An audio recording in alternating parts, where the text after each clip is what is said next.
السلام عليكم ورحمة الله وبركاته مشاهدينا الكرام ميل كستو أجوكتان إيه سكستو آت نودا ونيسان كسو دوادا موضوعا أو آنو كفلان قين دونو وركي ugu بيي دقالك إسرائيل إي كودا دقان كمريكا قزاء دولك فلسطينيين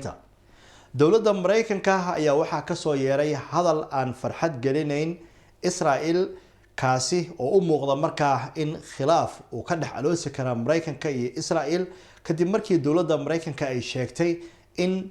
Israel aysan marnaba raalli uga noqonayn in ay dib ay u qabsato deegaanka marinka Gaza ee dhulka Falastiiniyiinta xilli Israel ay durbaba ay ku dhawaaqday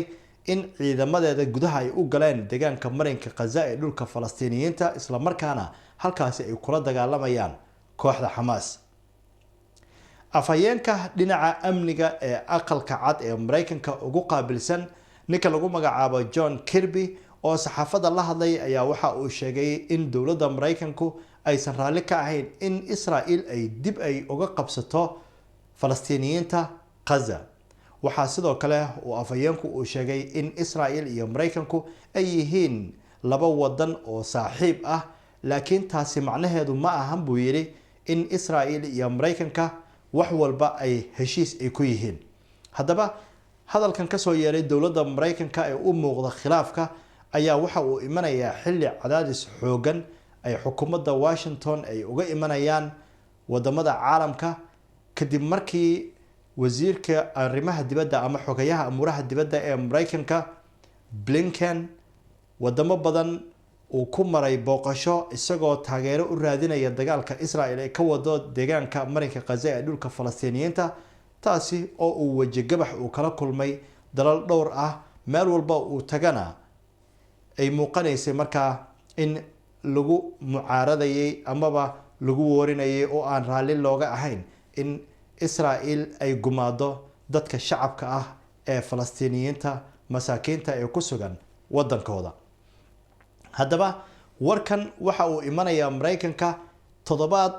kadib ama 5 maalmood kadib markii baarlamaanka wadanka Mareykanka ama golaha sanadka wadanka Mareykanka ay ansixiyeen 14 bilyan oo dollarka Mareykanka ah taasi oo ay ugu talagaleen markaa gargaar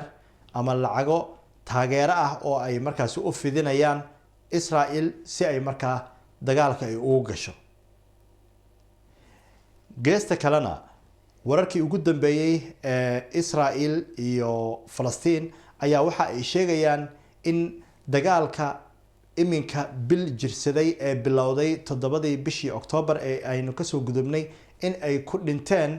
dad Falastiiniyiin oo kor u dhaafaya 10,000 oo qof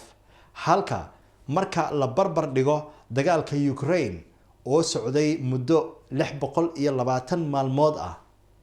ay ku dhinteen oo kaliya dad gaaraya ama kor u dhaafaya 9,000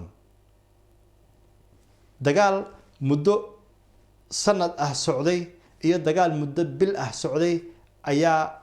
waxa wararku ay sheegayaan oo dadku ay ka yaaban yihiin in dadka ku dhintay ama lagu xasuuqay in ay aad ay uga tiro badan yihiin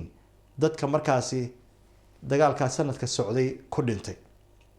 geesta kalena dowladda Ruushka ayaa waxa ay su'aalo ay ka keentay ama calaamad su'aal ay saartay hadal ka soo yeeray wasiirka dhalinyarada ee Israel kaasi oo sheegay in Israel ay markaasi ay u furan tahay in nuclear ay u isticmaasho deegaanka marinka Gaza ee dhulka Falastiiniyiinta hadaba hadalka Mareykanka ka soo yeeray ee u muuqda khilaafka ee Israel aysan raalli marnaba aysan ka noqonaynin oo Israel ay caddahay inay u hamuun qabto in ay qabsato deegaanka marinka Gaza ee dhulka Falastiiniyiinta ayaa waxa uu u muuqanayaa markaa mid Israel cadaadis ku saaraya in ay dib ay uga soo baxdo deegaanka marinka Gaza ee dhulka Falastiiniyiinta hadaba wixii warar ah ee ka soo kordha wararkaasi waanu idin la socodsiin doonaa laakiin xaaladdu iminka waxay u muuqataa in khilaaf uu soo kala dhaxgalay Mareykanka iyo Israel kadib markii Mareykanku uu sheegay in uusan raalli ka ahayn in Israel ay dib ay u qabsato deegaanka marinka Gaza ee dhulka Falastiiniyiinta dadka siyaasadda falanqeeya ayaa waxaa la sheegayaa amaba arrintan ay ku micneyn karaan in Mareykanka cadaadiska uga yimid caalamka darteed uu hadalkan u yiri, balse waynu arki doonaa wararkan iyo waliba waxyaabahani waxa ay ku dambeeyaan. daawadayaal waad ku mahadsantihiin sida wanaagsan ee mar walba aad noola socotaan. Bulqaas Media ayaad nagala socotaan. fadlan haddii aad ku cusub tahay page-ka Bulqaas Media ha ilaawin in aad follow iyo like aadna soo tiraahdo. haddii se aad tahay macmiil soo noqday hanaga ilaawin in muuqaalkan aad share garayso oo asxaab badan aad la wadaagto si iyagana asxaabtooda kale ay ula sii wadaagaan. halkaasina wararkii ugu dambeeyay iyo falanqeynta dagaalka Gaza ay markaasi ay u ogaadaan.